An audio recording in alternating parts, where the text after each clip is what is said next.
Bismillah, velhamdülillah, ve salatu ve selamu ala Resulillah.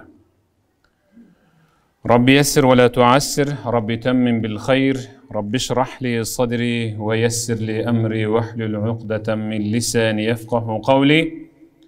Amma ba'du, esselamu aleykum ve rahmetullahi ve barakatuh. Apalar, eceler, jengeler, karındaşlar, kızlar, barыңızдарга Allah Taala'nın tügөнгүс, meyrimi, tınçtığı, berekesi jap dursun. Bizge atayın uşintip, şart düzüp, çakırıp, kızmat kılıp, emgek kılıp atkan. Köpçülükö görünböy, kızmat kılıp atkan menen, alardın dankı, kadırı Allah'ın aldığında belgili, oşol karındaşlardan, ecelerden Allah'ım özüne razı olgun. Bugünkü uşunday orundu süйлөшкөнгө макул деп ушул мечитти бошотуп берген Ош областынын казысы Сайда Мырдамлага эмгеги жамаатынан дагы Аллахым өзүнө ыраазы болгон я Раб. Бүгүнкү сабагыбыздын темасын бардык жерде окшош эле бир көйгөй болуп жаткандыгы үчүн ар жерге барып ушул эле теманы кайталай бербей бир эле жерди айтайлы, анан кийин өзүбүз ушуну оозубуз менен жеткиргенге аракет кылалы, соцсеттерден мисалы жайылтканга аракет кылалы. Сиздердин колуңуздардан келет. Бүгүнкү теманын, көйгөйлүү теманын тегерегинде сүйлөшүп, аны токтотуп, аткарылчуусун жүзөгө ашырып, аткарылбай турганын жерге чаап, эч качан аны болтурбай коюп, сиздердин колуңуздардан келет. Тема мурда жарыялангандай эле, ысырап, ырым кылбай, Ыхлас сүрөсүн окуп келиңиз деп жарыялаганбыз. Ар кандай теманы коюп көрдүк. Антейле кыска жазайлы дедик. Анан бир оорураак теманы жазсак, анын философиялык маанисин аңтарып түшүнгөнгө чейин дагы кыйла убакыт кетип калбасын деп, жупун эле тил менен ысырап, ырым кылбай, Ыхлас сүрөсүн окуп келиңиз. Бул теманын ичинде астында азыр аябай көп сөздөр бар. Аябай көп сөздөр бар. Ошону чекеден мен чууруп чыга берейин, сиздер куун коюп угуңуздар. Келиштикпи? Суфиян ибн Уяйна айтат: "Лейсал акил аллази я'рифул хайра ва шарра." Муногул жакшы, ал эми муногу жаман деп ак менен караны, ачуу менен таттууну, өйдө менен төмөндү ажырата билген инсанды эле акылдуу деп айтсаңыз, анда жаңылышасыз. Андай нерсени анча-мынча айбан деле билет. Бир жарга, аябай жарга атты, эшекти, уйду айдап барып, ош эле ош десең, эч качан жардан чыгып кетпейт, же жарды сүзүп тешип жака кирип кетпейт. Жар бар экенин билди. Ал айткысы келип атат, башты оорутпачы. Эмне эле ош деп атасың, дегиси бар, бирок айта албайт да. Ошол жерге барып такалып баса, бул жакта өзү орун жок, жол жок. Мындай, даша жол жок дегендей эле кылып атат да, уй. Андай нерсе уйда деле бар да. Малда деле бар. Мисалы, кээ бир айылдарда, бир ушул 4-5 жылга чейин эле да, биздин айылда, мен өзүм киндик кан тамган жерим кичинекей айылда, мен дарыянын аркы өйүзүндө төрөлгөм, ошол жакта чоңойгом. Дарыянын берки өйүзү чоң жол, биздики өзүнчө Камчатка кичинекей айыл. Анан ошол жерге мындай эле чабылган эле бир карыш эндүү бир жумуру жыгачты коюп койсо, ошодон өтүп кетебиз. Андан чалы да өтүп кетет, кемпири да өтүп кетет. Биздин айылдыктар көзүн жумуп өтүп кетет ал көпүрөдөнчү. Мен айтам, бул кыл көпүрө. Чын. Зуулдап өтүп кетебиз да. Мына азыр чоң көпүрө салынып калды. Машина да өтөт, адамдар да өтөт. Ошол биз өтүп жүргөн көпүрөгө атты алып келтирип мында кылсаң, өтпөйт эч качан. Башта оорутпачы, мен кечүүдөн өтөм дейт эле да. Бирок айта албайт. Ошол адам өтүп жүргөн тактай көпүрөдөн ат өтпөйм дегени, ал акылы жетип атат, мен мындан өтө албайм. Эмне эле жинди болуп атасың теминип. Мынаяктан өтүп кетем деп ал кечүүдөн өтөт. Ошодон өтпөй кечүүдөн өткөнгө акылы жетет, айбандын деле. Ошол себептен Суфиян ибн Уяйна мынол ак, мынол кара, мынол ачуу, мынол татуу деп ажыраткан адамды эле акылдуу дей берсең, анда жаңылышасың. Акылдуу деп кимди айтат? Эми угуп туруң. Иннамал акил аллази иза ра'a ал-хайра иттаба'a ва иза ра'a аш-шарра иштанаба. Акылдуу деп акыйкатты, чындыкты, туураны, фарзды, важипты, суннаны көрүп туруп, муну аткарышым керек турбайбы деп ээрчип, аны жүзөгө ашырып кеткен инсанды акылдуу десең жарашат. Бир жаман ишти, арамды, бузукулукту, бидаатты көрүп туруп, өзүн жүгөндөп токтотуп калган инсанды акылдуу десең жарашат деп атат. Муну акылдуу деш керек. Бүгүн азыр жазып отургандар байкалып атат. Же болбосо жазбай отурсаңыз, бара жатканда жаныңыздагы шеригиңизге сабак бүткөнгө чейин канча плюс өзүңүзгө койдуңуз, өзүңүзгө канча минус койгондугуңузду курбуңузга айтыңчы. Мен шарият тыйган нерселерди жасап эле жүрө берипмин. Ушул жерге мен өзүмө минус койдум десеңиз, сизде канча минус бар экен? Сизде канча плюс бар экен? Бүгүн сабактан чыгып өзүңүзгө өзүңүз коюңузчу гана. Келгиле ошол минустарды плюс кыла турган болсок, анда биз ийгиликке жетиштик. Ал-акыл, акыл деп эмнени айтат? Акыл ушундай бир баалуу нерсе. Аллах Таала инсанга бир байлык берген. Аны ниъматул акыл дейт. Аны акыл байлыгы. Ушундай акыл айванда деле бар. Ушундай акыл чабылекейде да бар. Уя салат, жумуртка басат, чыгарат балапан, анан күнүгө эрте менен чыгып, балапанын жагын жемге толтурат. Ушинтип бапестеп чоңойтат. Ушундай акыл чабылекейде да бар да, каргада да бар, кажырда да бар, бүт барында бар. Керек болсо жыланда да деле бар. Ушундай акыл бар. Бирок өзүнө жараша акыл бар. Бирок Аллах Таала бизге акылга дагы бир туташ кылып, мына көөдөнүн тушуна, көкүрөктүн жанына люб деп коет. Люббу деген нерсе берген, ал эс. Бизде эстүү экен дейт го. Акыл ал башта, эс ал көөдөндө болот. Качан экөөнүн байланышы мыкты болгондо гана анан ал муну жасасаң болот десеңиз жасайт. Кой жасаба десеңиз жасабайт ал. Эми өзүңүзгө өзүңүз баа бериң. Сизде чындап эле акыл менен эс байланышта болуп, ыймандан баар алып өсүп атыппы же жөн эле баягы айвандагыдай эле акыл менен жашап келатыппызбы? Өзүңүзгө өзүңүз баа бериң. Аллах Таала акылды жаратканда, эң алгач акылды жаратканда акбил кел бери деген. Алла өзүнө чакырган, келген. Ади бир кайра ордуңа барып тур дегенде турган. Анан Аллах Таала инсанга айтып жатат: "Эй инсан, мен мына акылды жараттым. Сага бергендей акылды эч кимге бербедим. Сага бергендей акылды эч кимге бербедим. Ушунчалык баалуу. Айванатка бердим. Сага берген акылдын 99'u сенде болсо, 1 бөлүгүн 100ге бөлүп, анан ошонун дагы бирөөсүн анан чачкамын деп атат айвандарга. Ушунчалык майда акылы менен, мисалы карга өзүнүн же тоок өзүнүн канатын момундай ачып, сууктан, жаандан, мөндүрдөн өзүнүн баласын корголойт да. Ушунчалык майда акылы менен. А бизде акыл толук, алхамдулилла. Бирок айтып жатат Аллах Таала: "Эй бендем, угуп койгон, мен сага берген акылга карама каршы дагы бир нерсе бердим, нафс деген. Эгерде сенин акылың мен берген азгыруучу нафс деле жеңип ала турган болсо, анда сен акылдуусуң. Эгерде акылыңды нафсың жеңип кете турган болсо, анда сен акылсызсың." Адамдар 3кө бөлүнөт. Кайсыл бөлүктөн экениңизге жакшылап сарасап салың. Биринчиси акыл, акылдуу. Экинчиси ахмак, акмакта. Үчүнчүсү фажир, бузуку. Адамдар 3кө бөлүнөт. Акылдуу, акмак, акмак деген эми акылсыз. Анан бузуку. Акылдуунун сыпатын жакшылап угуң. Сизде барбы жокпу ушул азыр? Мен айта турган сыпат. Жакшылап угуң. Болсо бар экен деп сүйүнүң.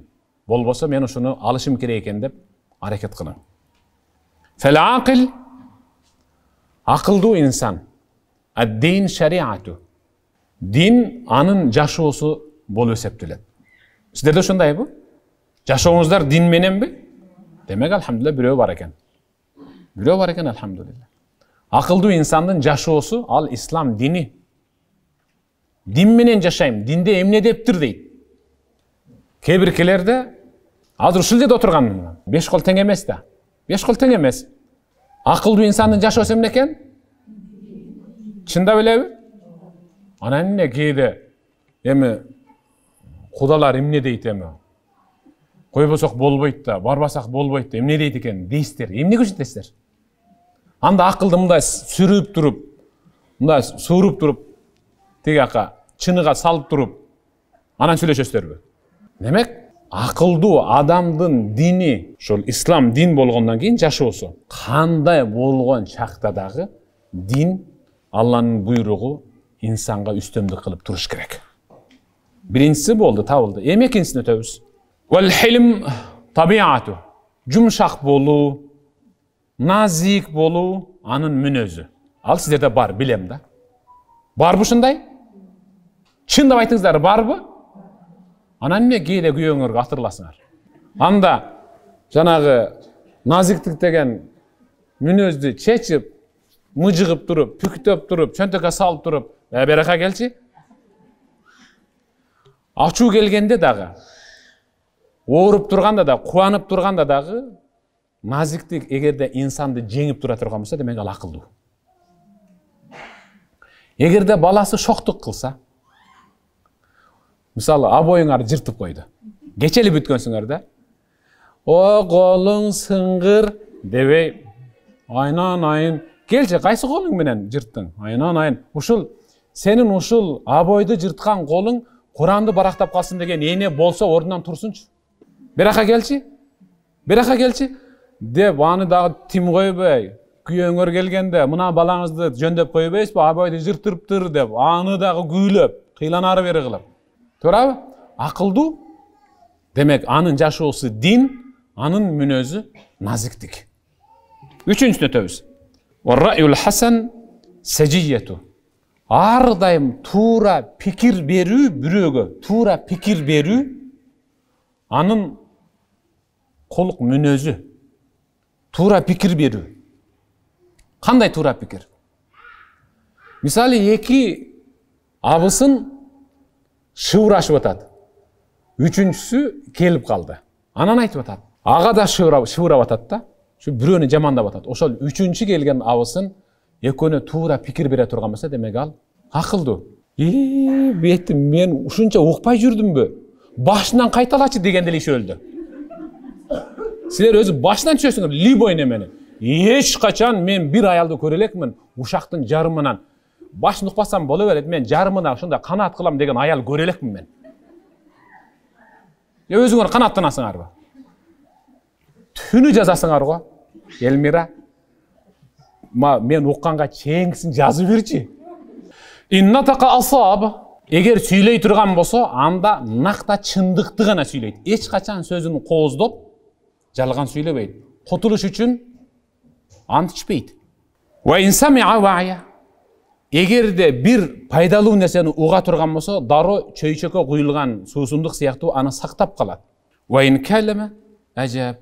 Эгерде бирөөдөн сөз укса, сөз түрдө адеп менен жооп берет.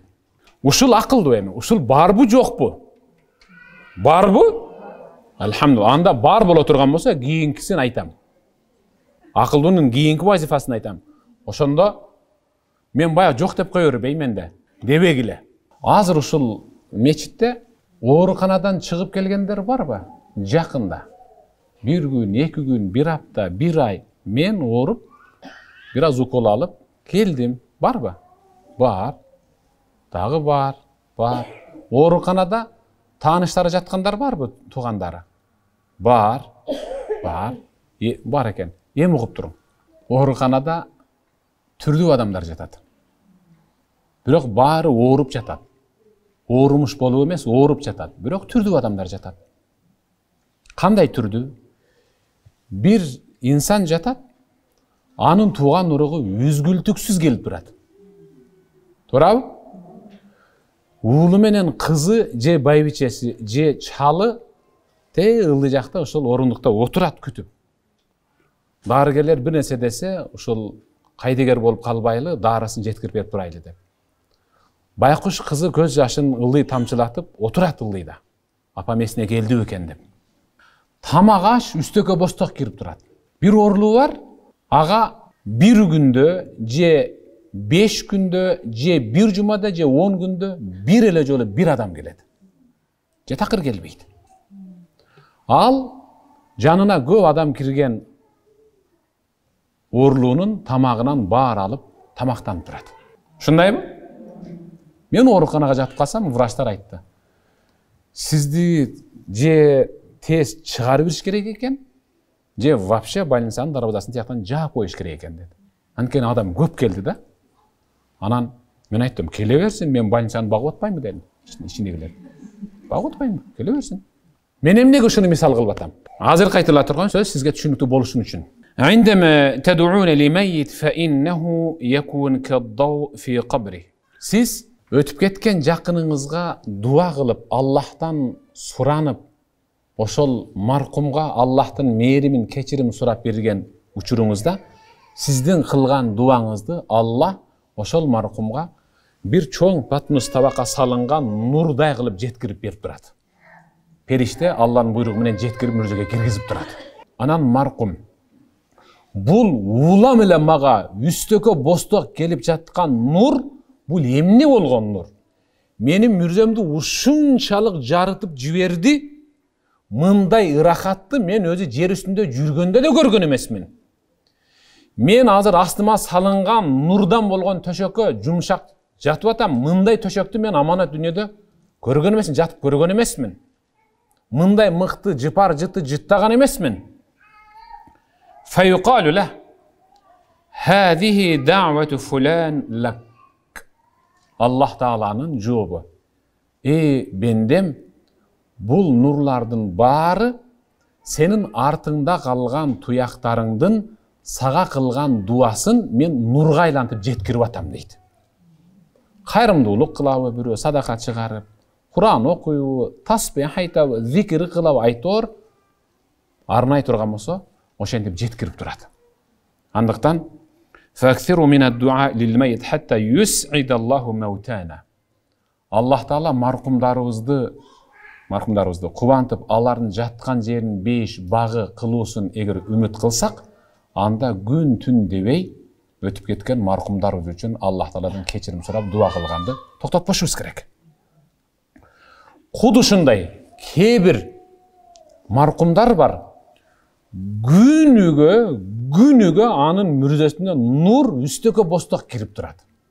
Анткени анын аркасында байбичеси бар, же чалы бар, уул кызы бар, неберелери бар, жамааты бар, дайым Куран окуп, же садака чыгарып арнап турат. Жанагы ооруканада ооруп жаткан кишиге тууган урагы тамак алып жаткандай. Кээ маркумдар бар, жылдар бою анын мүрзөсүнө бирден нур кире элек. Жылдар бою. Бирок кез-кезде ушундай сиздерге окшош мээримдүү апалардын дуасына Аллахым жалпы өтүп кеткен момун мусулман эркек аяллардын күнөөсүн кечиргин дегенде аларга киргизип турат сиздин дуаңызды. Көрдүңүзбү? Мен түшүнүктүү болуш үчүн сабагымды тепкич кылып этап менен алып баратам. Каерге барып, эң орчундуу жери каерде болорун анан мен өзүм силерге айтам. Адам каза болгондо эң алгач ага аза күтүү үчүн эркек жамааты эртелеп келип белди бекем бугула. Бул өлүм баарыбызды жеңет. Кудайдын ушул тагдыры, тагдырга ыйман келтирүү бул өзүнчө бир фарз. Кайрат кылгыла кагылайындар. Арты кайрылуу болсун, жакшы болсун деп ушинтип биз ошол жерде болуп калабыз. Жаназа окулат. Аны мүрүгө жүктөп алып, көтөрүп алып барып коёбуз. Эң негизги чыр маселе дал ушул жерде. Жаназа окулганга чейин, жаназа окулуп кеткенден кийин аялдар жамааты анан өзүнүн шариаты менен жашайт. Өзүнүн дини өздөрү чыгарып алган. Бирок эч ким түшүнбөгөн. Каяктан келип калган, ким айтты, риваятчылар каяктан экенин билбеген бир нерселер менен жашайт. Ырым анан жырым менен жашайт ошол жерде. Сөздүн бүт баары ошол жерде болуп атат. Эми угум. Пайгамбарыбыз саллаллаху алейхи ва саллам мындай деди. Ма мин муъминин юаззи ахаху би мусиба илля касаху Аллаху субханаху ва та'ала мин хулалил карама яумал қияма. Садақа Расулуллах. Кайсы бир мусулман өзү сыяктуу жакынын жоготкон мусулманга келип, анын көңүлүн көтөрүп, аза күтсө, арты кайрылуу болсун, сабыр кагылайын. Бирле сенин ушул атаң, же сенин апаң, же сиздин кызыңыз, же сиздин уулуңуз, же сиздин жолдошуңуз кетип эле калган жок да. Бул өлүм, бул ажал. Пайгамбарды жеңип кеткенден кийин анын алдына биз ким элек деп ага жакшы сулуу, көркөм аза күтүп көңүлүн көтөрө турган болсо, Аллах Таала аза күткөн инсанга кыяматта эң мыкты карама, кереметтүү бейиштин көз жоосун алган ыраттуу сый кийимдери менен сыйлайт деп атат. Ушул эң негизи ушул. Келип, гафараллаху маутакум ва аззамаллаху ажракум. Суннада болгон нерселерди гана сүйлөгүлө. Суннада болгон нерселерди гана сүйлөгүлө. Сунна Аллах маркумуңардын күнөөсүн кечирсин. Жакыныңарды жоготконуңарга сабыр кылып отурганыңар үчүн Аллах соогуңарды мол кылып берсин деп айтуу, бул сунна. Ушул болгон ушул. Маркумуңарды Аллах кечирсин. Жакшы сөз ушул. Анан жанына отуруп, секин быкына түртүп, жакшы уктулуп алдың, жакшы эле болуптур, деп айтсаң, жакшы ушул. Жаман азап тартып кеттиң. Мен сүйүнүп атам, сен да сүйүнүп атасыңбы? Деп күлүп коюп. Жинду кандай деген. Ошол жакыныңды жоготкондугуң Аллах Таала сага сабыр берсин. Маркумуңарды Аллах Таалам кечирсин деп айтуунун өзү бул сунна. Ушул сөздү гана айткыла. Кээ-биркилер анан, ой, анын ордуна мен кетип калсамчы деп анан кошогон баштайт. Ошондо өлүм периштеси келип туруп, кетесизби? Кеттик десе, кетпейт ал. Жок дейт, мен жөнүн айтып койдум, мунанын көңүлүн көтөрүш үчүн дейт. Ушул жерде кошок дурус эмес. Ыйлоо дурус. Баягы аза күтүүдө ыйлоо дурус. Бирок чында ыйлашыңар керек да. Силер жалган ыйлайсыңар. Артист, настоящий. Окуган эмес вообще, искусство университетинде окуган эмес. Дарбазага келгенде нормальный сүйлөшүп келатып эле, эмне кылабыз? Баштадыкпы? Баштайлыбы? Деп туруп баштайт экөө. Сен баштай дейт биринчи. Анан дегенде аркаңкысынан кийин дагы бир нотаны баштайт, ошондо ыйлап кирип келет. Ушул ыйбы. Нормальный ыйлабайсыңарбы? Анан кой десе токтоп калбай. До конца ыйлагыл анда. Төгүп, чачып, көз ишип, ентигип, өпкөлөп, дем ала албай ыйлаш. Ибадаты бар беле, ибадаты толук беле, казаларынан кутулган беле, фарз важип толук аткарды беле. Мен ыйлаганым ибадаты кем болгондугу үчүн ыйлап атам деп ыйласаңар, анда эч ким токтотпойт. Ыйлай бер дейт. Кечке ыйла ошо. Сен ыйлаганың жагып атат. Ушуга окшогон ырым жырымдарды аткарбай сунна менен жүзөгө жашаш керек. Сунна качан тирилет? Сунна качан көзгө көрүнөт? Сунна качан биздин арабызда жашайт, билесизби? Сунна качан жүзөгө ашат? Качан бидат өлгөндө? Бидаттар биздин арабыздан шыпырылып сыртка чыгарылганда, сунна кадимкидей көрүнө баштайт. Сүннөт дейбиз. Бидатты баарын аткарып алып, чайнап, жеп алып, кийинип алып, жасап алып, жашап алып, сунна жөнүндө сүйлөйбүз. Мен бир жерге бардым. Мындан бир канча жыл мурда. Багыраагы Өзбекстанда бир таазия болуп калды. Барсак, худу ушул сиздердей болгон бир топ жамаат аял төгөрөнүп отуруп алып, сүрөлөрдү окуп, дуа кылып атышыптыр. Анан биз кирип тетигинде жерге отуруп калдык. Биз 2-3-өбүз элек. Анан арасынан бир апа туруп келди дагы, арыбайсан кылып учурашты. Биз хатым кылып бүттүк эле. Ушунун дуасын сиз жасап бериң деди. Анан дуа кылдык. Мен түшүнбөй эле анан дуа кылып, Аллахым кабыл кылсын, соон ушул инсанга арнадык деп биз ошо батага бардык эле. Анан мен ападан сурадым. Бул эмне болгон көрүнүш? Бул эмне болгон самалык десем, мени карап туруп, сиз билбейсизби деди. Чыкпадым. Билем да дебедим, билбейм да дебедим, чыкпай эле жоом ушул болду. Бул нерсени биз устаз сизден үйрөндүк го деди. Ал учурда мындай телефон жок эле. Ал учурда баягы камераларда лента бар эле. Кассетага жазылган сабакта мен ошол жөнүндө айткан экенмин. Ошол кассетаны алар алып, көчүрүшүп, угуп, ошону жүзөгө ашырышып, мындай деп атат. Биз ушундай бир жакшы самалыкка өттүк сиздин сабагыңыздан кийин. Айылыбызда ушул аймакта ким өтүп кетсе, ушул аялдар жамааты үйдөн баарыбыз хатымды бөлүшүп, бүтүрүп туруп, ушул жерге келип, кайрат кылгын деп, хатымды бүтүрүп, бул жерден эч нерсе оозданбай кетип калабыз. Болду, биз ушуга өттүк деп атат. Иштин баары ушул жерде. Кайсыл жерде? Жакшылап угуң. Исраил коомунда өтө жаман иш болгон. Өтө жаман. Үй бүлөлөрдүн араздашуусу, араздашуудан кийин ажырашуусу, балдардын тирүүлөй жетим калуусу, ажырашкандан кийин баягы ери жок, күйөөсү жок аялдардын көбөйүүсү, зинанын таркашы ушунчалык катуу орногон. Себеби угуп туруң. Инна awwala ma halaka banu Israil. Исраилда бир окуя болгон. Исраилдин кадырынын, ошол мезгилдеги даңктуу инсандардын кадырынын сынышы, мыкты инсандардын тепселенип жок болушу, алардын урпагынын үзүлүшү мына ушул жерден башталган деп атат. Пайгамбар айтып жатат. Аны бир жазуучу, бир данышман же бир акын айткан жок. Пайгамбар айтып жатат. Пайгамбарыбыздан Абу Саид ал-Худари деген сахаба риwayat кылып атат. أن امرأة الفقير كانت تكلفه من الثياب أو الصياغ. Ошол учурда аялдар күйөөсүнүн жанына келип, жупуну кедей аял күйөөсүнүн жанына келип, тетик аялдарды көрдүңүзбү?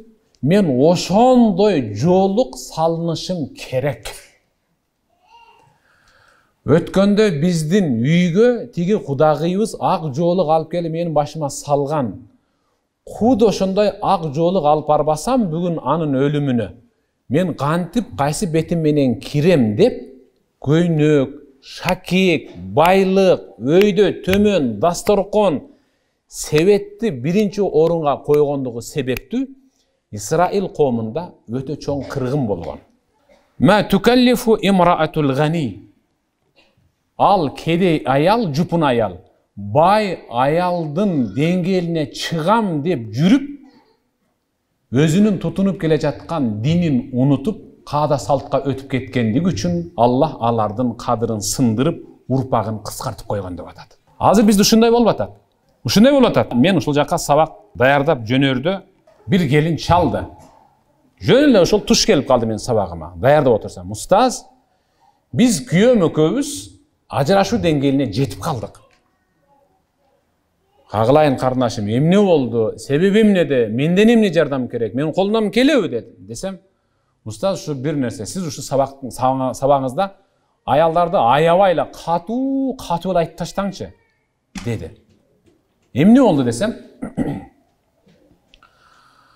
менин атам өткөндө кайненем апама джемпер апарып кийгизген экен. Узун джемпер апарып. 3 күн болду, кайнатам өтүп кетип, апам колу жукараак эле, кызым, кийинчерээк апарармын, себетим да жупуну болуп калды деп, апамдын, кайненемдин башына мындай апанын жоолугундай чачы бар жоолукту эмне деп коет? чачылуу жоолук алып келип салса, аялдардын көзүнчө мен сенин чалың өлгөндө жемпир кийгизбедим беле деп, ошончо аялдын көзүнчө башына салган жоолукту алып ыргытып апамдын бетине чаап, али кайнатамдын денеси мүрзөгө барганга чейин эле бүгүндөн баштап кызыңды алып чыгып кет деп жаңжал салды. Анан ортого кошуналар, кайнажелерим киришип атып, мына 3-чү күн бүгүн ошо кайнатамдын 3-чүлүгүндө азыр кайненем мени күйөөмө талагын бересиң, мага мунун апасы жемпир алып келип кийгизген жок. Булар биздин теңибиз эмес деп мени кубатат деп ыйлады. Мен бай айтпадым беле. Акылдуу деп ким? Акылдуу деп ким ал? Дин менен жашайм десе, ал акылдуу. Ал салт менен жашап атат. Ал каада, үрп, адат менен жашап атат. Эгер дин менен жашаганда, менин сенин апаңа кийгизгеним, ал менин эсимен чыгып калган. Ушундайсыңар. Азыр ушул жерде отургандардын 100%, мейли 99%, 99. Ошончо пайыз өткөндө мен буга колуңарга берген жол кармап туруп, кылып туруп. Өткөнкүдөн бир арзан экен. Мен апаргандай эмес. Эгерде адам баласынын кадыр баркы, анын салмагы, анын орду чүпүрөк менен боло турган болгондо, анда пайгамбар эмне үчүн камышка жаткан? Эмне үчүн пайгамбар камышка жаткан? Hazreti Abu Bakr кирип ыйладыбы? Я Расулалла, Ирандын падышасы Кисра, алар ушундай жумшак мамыктарда жатат.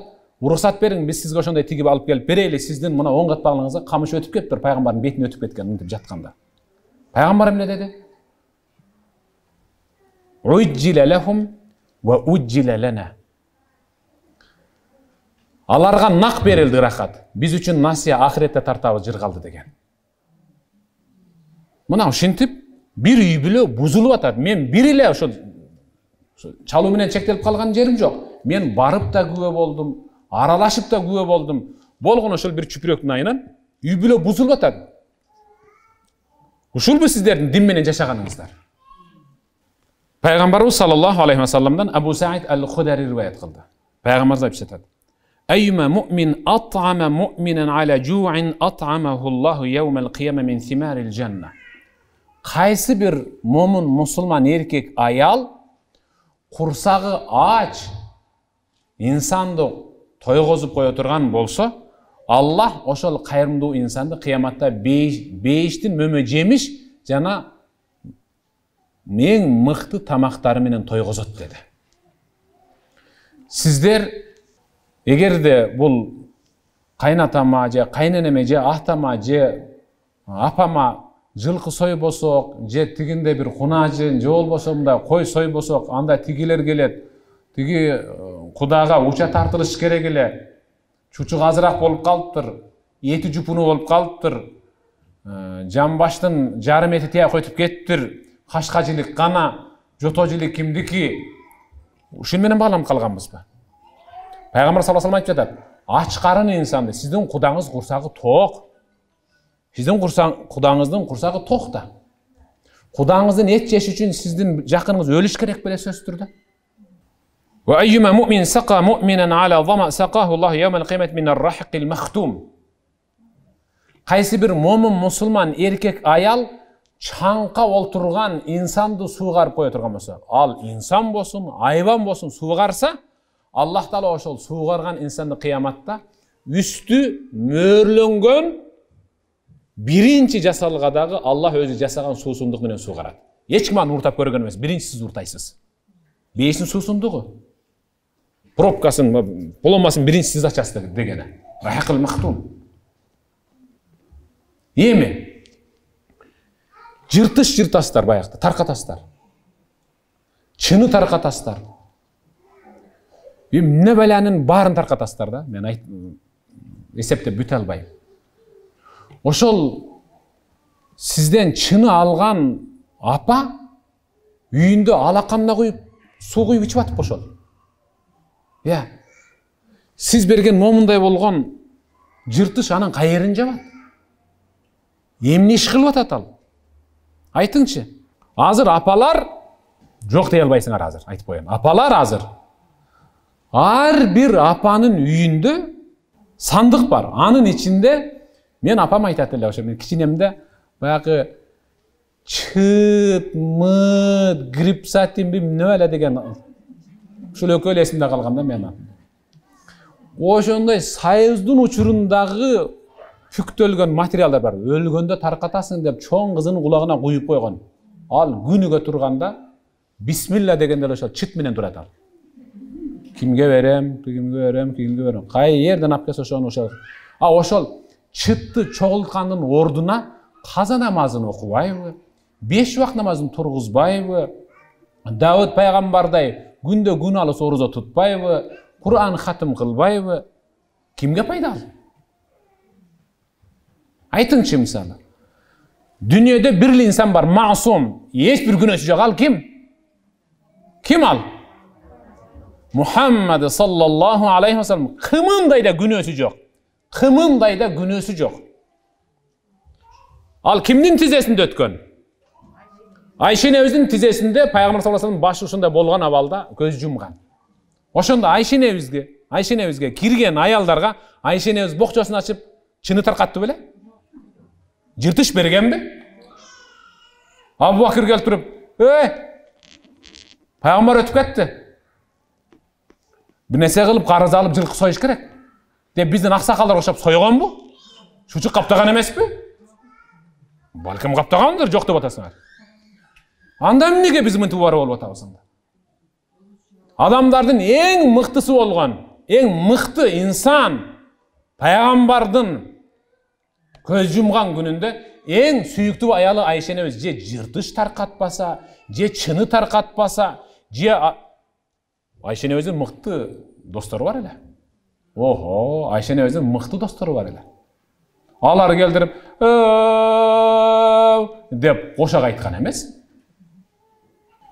Nege koşak aytıp ataslar anda Ayşe Neviz aytpasa? Tarqatpasa, emnege tarqatıp ataslar?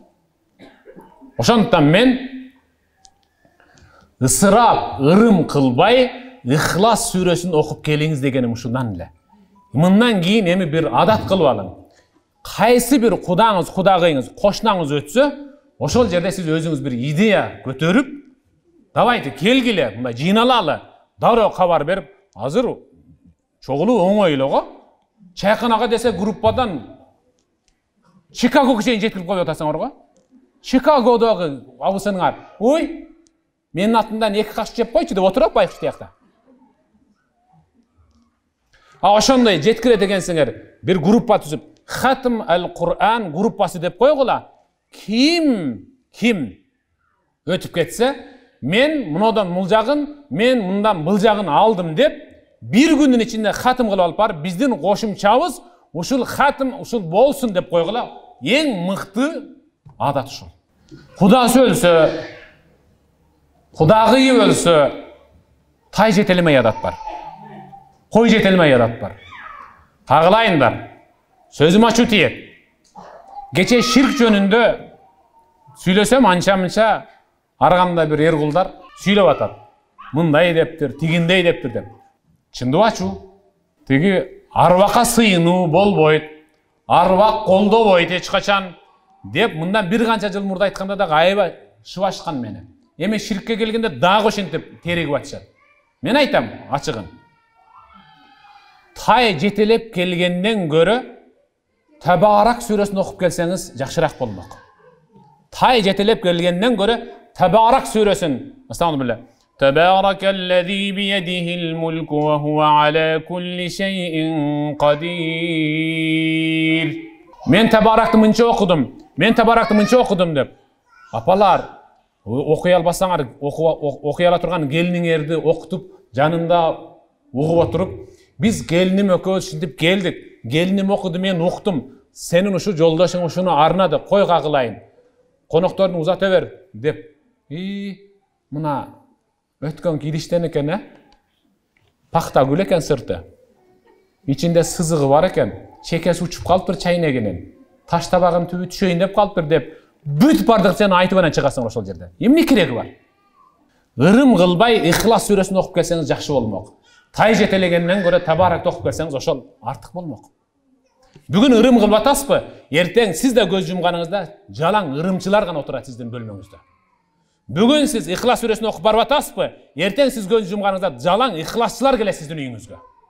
Анткени пайгамбарыбыз кама тадину тудан, кимге кандай мамиле кылсаң, анын өзүнөн болбосо да өзгөдөн ошондой мамилени күтө бер деген. Келгилеби? Эсибиздин барын этебиз жабайлы.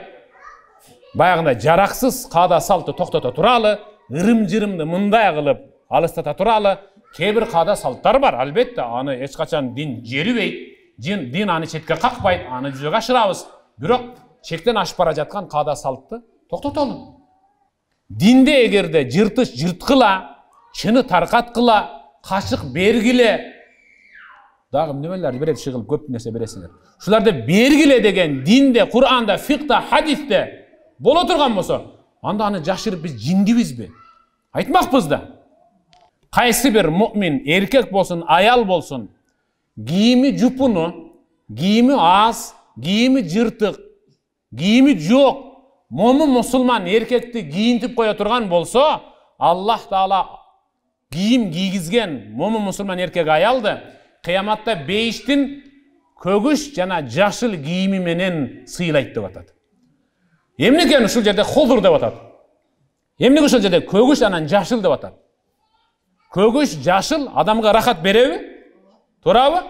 Анткени бизде түштүктө бахар деп коет, баар деп коет. Жаздын кириши менен дөңсөлөр көгөргөн учурда өзүнчө эле биз эмне дейбиз аны? Биздин жер бейиш, сонун ушинтип жатат деп. Эмне үчүн операция кылган учурдагы дарыгерлердин маскасы менен башындагы кийими жана халаты жашыл? Анткени кызыл канды көргөн учурда көз тез талып кеткендиги себептүү операция кылып жаткандагы өзүнүн халатынын жеңи, жашыл көк жеңин көргөн сайын, көзү түшүп турган сайын Аллах Таала көздөгү баягы эмени теңдештирип турат. Бардык нерседе сыр бар.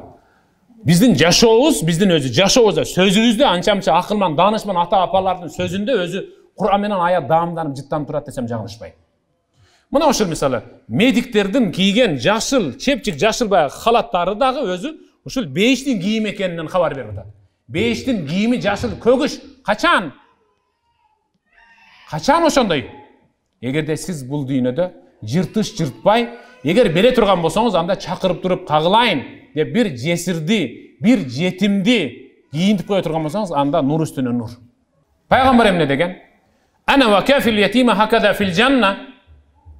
Жетимди кепилдикке алган үммөтүм менен мен бейиште момундай болом деп сөмөймүн ортон колун көрсөткөн. Тийиштирген, жакындаткан.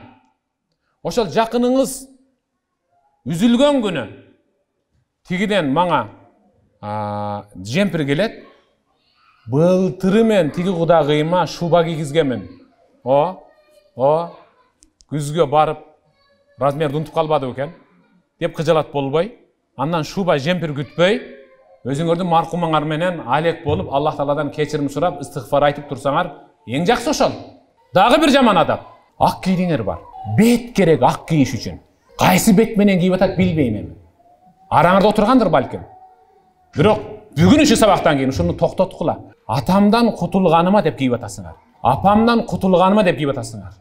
Ошол өзүң кийген ак шубаны неге апаңдын тирисинде кийгизген жоксуң? Ушунчалык акылың бар экен ак шубаны кийгенге. Чамаң жетет экен. Бир туугандарың кийгизди, Эжең аны эжең алып келди беле? Жездеңди быккына түртүп атып алып келди да байкуш. Эниң алып келди. Келиниңден сөз угуп атып. Алдан наракты карап, шыбыраны берат карап күлмүш болуп алып келди да. Жакшы алып келди беле? Тынчы кийип ушул ак жемпирди алып келди да. Агарып, мүрүңүз агарып, даалыңыз ушундай көгөрүп, шунун эле сонун болуп калың деген сөздүн аркасында кийбей өл деген сөздөр жык тиякта. Бай ак кийгендер эмнеге кийин айткылачы, себеби эмнеде? Анткени атасы өлгөн. Айткылачы эми. Досуңар айтчы, мону каерден алдың? Укмуш сонун жарашат экен. Каерден тапсам болот? Десе, шундай неме кылып жараштыбы? Сага жактыбы? Ак кийди да атамдан кутулганма кийип атам да. Деп айта аласыңар ошону. Кайсы тилиңер менен, кайсы бетиңер менен айтасыңар? А ошол акты эмнеге апаңарга кийгизген жоксуңар? Ошол акты неге атаңарга кийгизген жоксуңар? Пайгамбарыбыз саллаллаху алейхи ва саллям: "Мен наффаса ан муслимин курбатан наффасаллаху биха анху биха курбата мин кураби яумил кияма." Кайсы бир момун мусулман эркек аял башына түйшүк түшүп калган өзү сыяктуу инсандын кайгысын бөлүшүп, аза күтүп, көңүл айтып, сабыр тилей турган болсо, Аллах ошол көңүл айтып, көңүлүн көтөргөн, дем берген момун мусулманды кыяматтагы бардык кайгы кападан алыс кылып коет. Биз келип чыгып бара жатканда дасторкону жупун экен деп бир сүйлөп кетебиз. Кийгизбедиң мага өткөндөгүдөй көйнөк деп дагы сүйлөп кетебиз. Ушул база күтүбүз. Азыр чындап айтканда апаларчы мына азыр 70-тен ашып калган апалардын дээрлик көпчүлүгү күнүгө түнү жатып атканда бокчосун эстеп жатат, кара сандыгын. Кулак кызынын, келинин кулагына куя берип тили тешилди. Бер кагылайын, бер жырт, пом баркуту тигиге бер, чи баркутун ага берсең, ал өлөт, берип кой кагылайын, өлүп кетсин, берип коер. Берки гүлдү чынынын тигиге бер, беркисин беркиге бер, наркыга бер. Өлмөй болду ошентип. Бизде бир жакшы адат бар Бишкекте. Ошто да бар. Жалаң дини кызматкерлердин арасында, жалаң имамдар, казиятта, муфтиятта бирөө жарым өтүптүр деген кабар группага келсе, биз дароо мен муну парадан мунанчага чейин, тиги парадан тигиге чейин деп бөлүшүп алабыз. Ошондо бир күндө бир канча хатым бүтөт. Бир күндө 30 хатым бүтөт. Бир күндө кээде 50 хатым бүтөт. Бир күндө 70 хатым бүтөт. Бир күндө 100 хатым бүтөт. Куранды баштан аягына чейин окуйбуз да. Куранды баштан аягына чейин окуйбуз. Барып, же болсо жаназага бара жатканда, же батага бара жатканда, эт жеш үчүн, уча алыш үчүн, жамбаш жеш үчүн барбастан, ушунун абалы мага да бир күн келет. Мен бүгүн ушундай бир кызмат кылайын, мага да ошондой кызматкерлер жаназама келсин деген болсо, мына ол жүрөктө. Сиз да ошого өтөсүз иншалла. Эми хадисти угуң. Пайгамбарыбыз саллаллаху алейхи ва саллям мындай деди: "Ая'джизу ахадукум ан яqra'a thuluthal Qur'an fi laylatin." Ар бириңер бир түндө төшөккө келип жатар да Кур'андын 3төн 1 бөлүгүн окуп жата албайсыңарбы? Эчкур десе Кур'андын 3төн 1 бөлүгүн окуп койбойсуңарбы? Кур'ан 30 пара болсо, 10 парасын окуп анан уктагыла. Деди эле, "Фашакка залика алейхим." Бул сөз сахабаларга өтө түйшүк жаратты. Ушунчалык кыйналып кетти. А 10 параны окуганга чейин өзү таң атып атса, каяка салат? Wa qalu ayyuna yutiq zalika ya Rasulullah. Ey Allah'ın elçisi, bul Kur'an'dan 3tön 1 bölügü degen özü 100 barak bolsa, al 10 para bolsa, anı okup bütkөнгө чейин özü bagımdat bolsa, a түнкү уйкуну каякта уктайбыз, күндүзгү иш калып кетет. Кантип жүйгө ашырабыз? Пайгамбар айтты. Faqal Qul huvallahu ahad, Allahu samad, ta'dil thuluthal Qur'an. Qul asambel, Qul huvallahu ahad, Allahu samad, lem yelid ve lem yulad ve lem yekul lehu kufuwan ahad degen sure bir jol okusanız da atat. Kur'an'ın 3tön 1 bölügün okuganda sevap alıp жатасыз. 3 jol okusanız anda bir hatım kılıp atасыз. 3 jol okusanız bir hatım kılıp atасыз. Subhanallah. Nege uşuk hareket kılmadınız? Biri ötüp geçse özünüzge virt kılıp men 20 okuy geleyim. Sen de 30 okuy gel. Sen 100 okuy gel dep gruppalarga taştap koysoңор bolboy беле. Ошол ырым кылгандан көрө Ихлас сүрөсүн окуп келсеңиz жакшы болбой беле. Келип туруп эле чогулуп туруп, отуруп бизден мынанча Ихлас сүрөсү ушул маркумга хадия бир белек болсун, арнадык деп дуа кылып чыгып кете турган болсо, кандай сонун Кандай сонун? Өмүр бою эстен чыкпайсыз. Ошол аялдын эстен чыкпайсыз. Айша энебиз айткан сөзү бар. Ифк жала жабуу окуясы болбоду беле? Айша энебизге жала жабуу окуясы болбоду беле? Бүк түшүп жатып калдым дейт бөлмөмдө. Пайгамбар кирип туруп, пайгамбар бир эле кайфатикум ушинтти да. Пайгамбар айтты, кайфатикум. Кандай тиги? Деди. Тиги кандай деп Айша энебиз ушундай деди. Пайгамбардын ушу сөзү мага оор келди деп атат. Жаныма келбей акырын буруп чыгып кетти дейт. Ыйлай берип, көзүмдөн жаш чыкпай калды деген сөздү Айша энебиз айтты. Көрсө ыйлай берип көз жаш түгөнүп калат экен. Бул дегени эми жүрөк өзү чарчайт экен да ыйлай берип. Ошондо өмүр бою эсимден чыккыс бир эле досум болду дейт. Өзүнүн досун айтып, ошол кирип, Айша, сабыр кыла бер. Аллах баары бир сенин таза экениңди мен сезип атам. Сенин таза экениңди Аллах Таала жакында жарыялайт деген сөзү мага дем берет деп атат. Сиз ошол жакыны өтүп кеткен аялга чыны алып, помбаркат алып эсинде калбай, Ихлас табарак окуп келип эсинде калың эле, өмүр бою сизге ыраазы болуп өтөт ошол. Келиңиздер ушуга өтөйлү, өтөбүзбү? Я. Ама бешөө эле айтып өтөбүз деп. Өтөбүзбү? Ооба, өтөбүз дегендердин жанындагы покчом эмне болот деп аткандары да. Анда мен сандыгым эмне кылам анда? Помбаркуттарга кетет деп. Расулуллах саллаллаху алейхи ва саллям мындай деди. Ман қара суратал ихлас, ай кул хуаллаху ахад, хатта яхтимаха 10 маррат. Ким ихлас сүрөсүн 10 жолу ортосунда бисмиллахир-рахманир-рахим деп кошуп окуса, 10 жолу. Канча экен? Баналлаху лаху касран фил жанна. Аллах ал инсанга жаннаттан бейиштен бир чоң хан сарай салат. Хан сарай салат десе, анча-мынча Царский селодогу дүйнөдөгү бирөөнүн особнягын элестетпегиле. Ал Аллах Таала курган хан сарай, ал көз жоосу көздүн курчу жетпейт анын чоңдугуна. Факала Умар ибн Хаттаб. Хазрат Умар бул сөздү укканда пайгамбарга ордунан тура калып мындай деди. Идан астаксир я Расулаллах.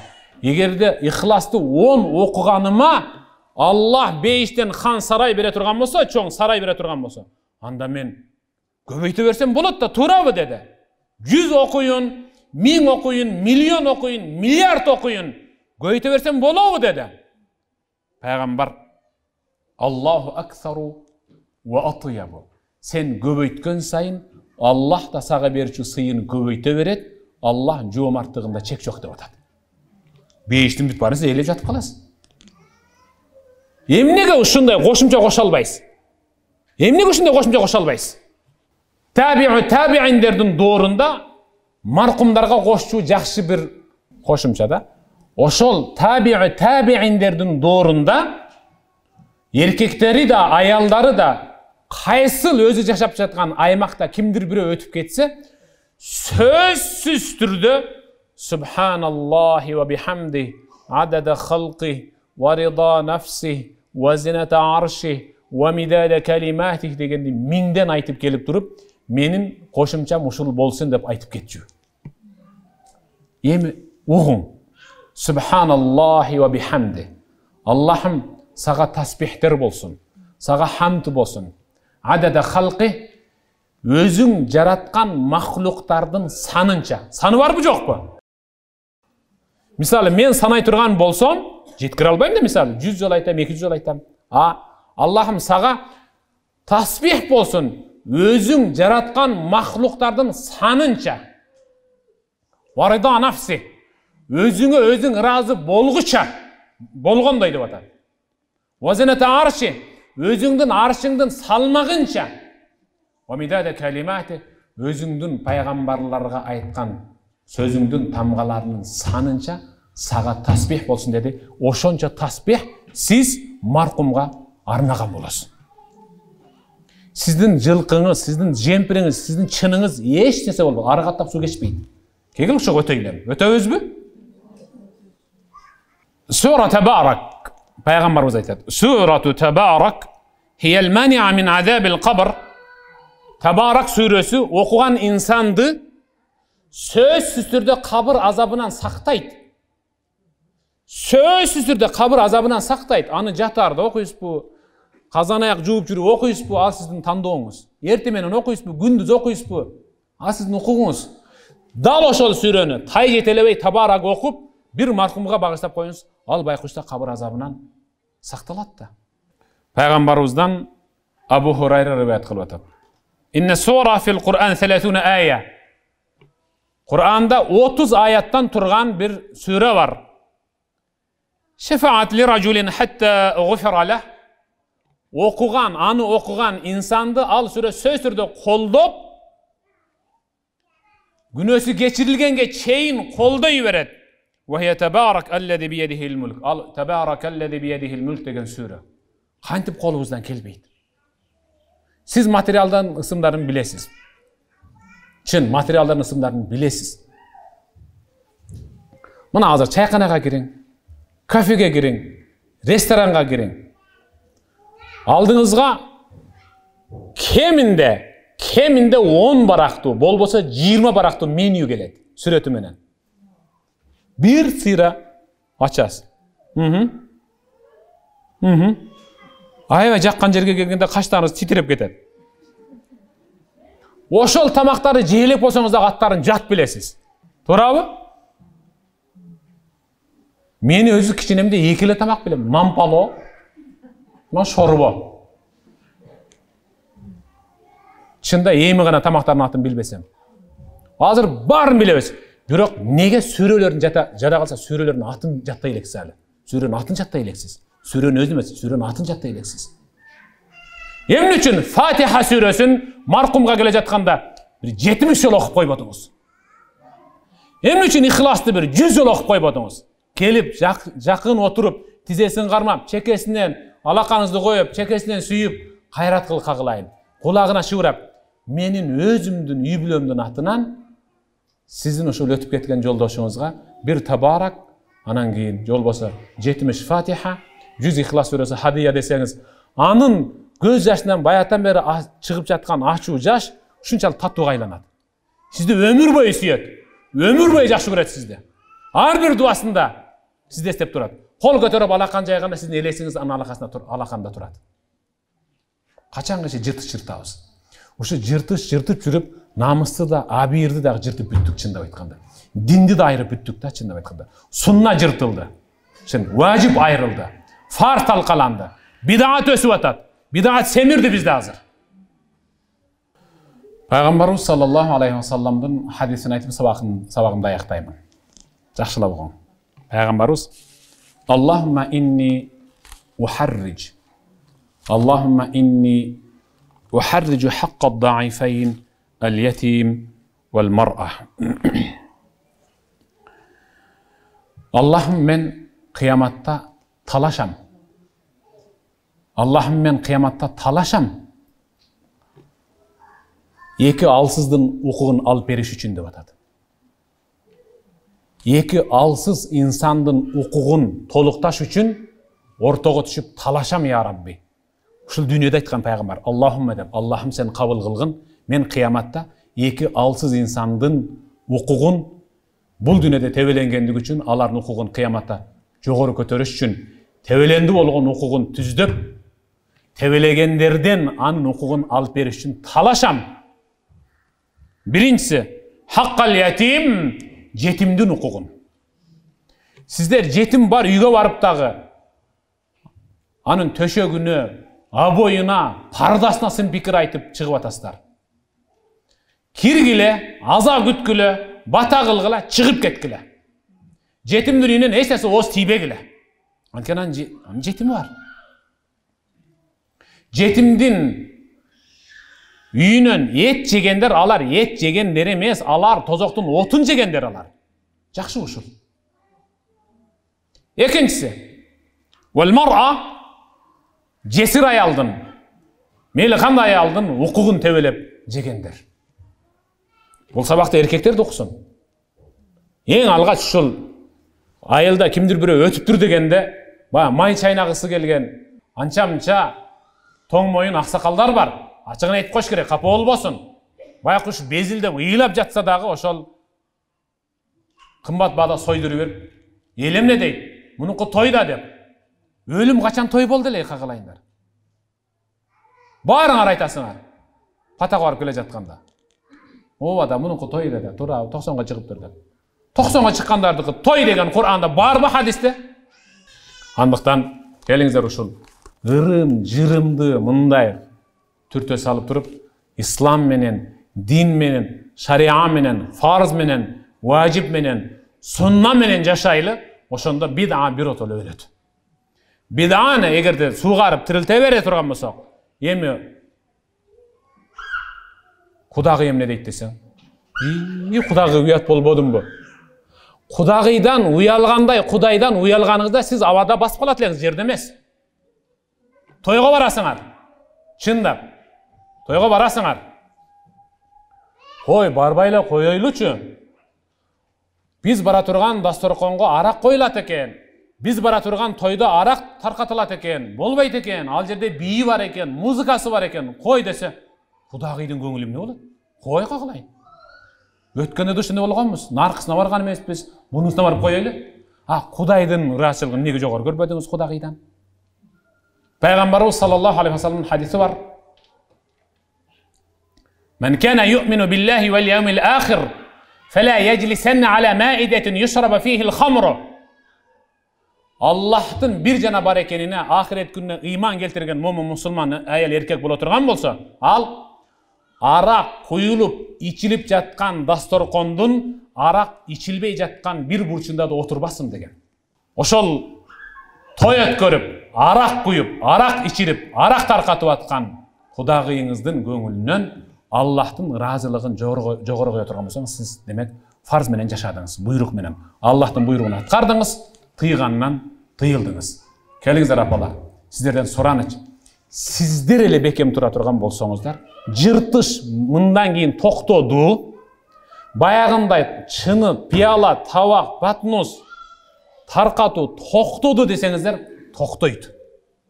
Токтотосуздар сиздер, колуңуздардан келет. Токтотобузбу иншалла? Bir жыйынтык чыгарып бериңиздерчи. Сураныч. Мына ушул аялдар жакшы бир самалык баштаптыр. Мыкты жөрөлгө экен. Ушуну бизде үйрөнөлүчү деп жерлерден эгерде ушинтип уланып кете турган болсо, анда сиздер жөн эле отуруп соопко көмүлө бересиздер. Хадис менен далилдейин. Пайгамбарыбыз саллаллаху алейхи ва саллям: "Мен санна суннатан хасанатан фалаху ажруха ва ажру ман амила биха min gayri an yunqas min ujurihim shay'a." Пайгамбар айтат: Ким бир жакшы иш баштаса, Кур'анга, суннага дал келген бир жакшы иш баштаса, баштаганынын сообу өзүнчө берилет. Ал баштаган ишти улантып кеткендер болсо, алар улантып кеткендиги үчүн аларга берилген сооптой дагы сооп келип турат деп атат. Карабайсызбы? Бонус түшүп турат деген сөз да. Эми من سن سنة سيئة فله وزرها ووزر من عمل بها من غير أن ينقص من أوزارهم شيئا. Kim bir jaman işte bid'attı, Kur'an'a, hadisке dal gelgen bir bid'attı başlasa, anın günösü жазылат özüne. Anı ulantıp ketkenderge жазылган günöydey dağı gelip durat деп атат. Şu jırtışты toktotуп koyuңuzдар эле, сизден сураныч. Ак кийдини, көк кийдини токтотуп коюңуздар эле. Айтмакчы, мага бирөө кайрылды. Ыйлап кайрылды бир карындашыбыз. Устаз, өзү көк кийди канча болот? 4 ай аялга. 4 ай. Ушу 4 ай деп мен да уктум эле. Үйдө көйнөгүмдү алмаштырып, мындай өңүн өзгөртүп, мындай бардой кийинип алсам, кайненем келип: "Өлтүрө албадың беле? Кубуле кутулуп атканыңа сүйүнүп аткан экенсиң да, кий көгүңдү" деп кайра кийгизди дейт. Эми ушул эмне? Ушул көк кийсе, анын ошол келиндин күйөөсү рахатта ушундай колун аркага кылып чалканча жататмыш мүрзөдө. Ак кийеби, тору кийеби, ала кийеби, мала кийеби. Аллах Тааладан истигфар эле сурап бере турган болсо, өлүм иддасы чыкканга чейин карасын, көгүн чечпесин, андан кийин чечсин. ошого окшогон бидаттардан арылалы. Келиңиздер. Din менен жашайлычы, шариат менен, бидат менен эмес. Аллахым барыңыздардан разы болсын. Токтотобузбу иншаллах? Маша Аллах. Аллахым барыңыздардан разы болсын.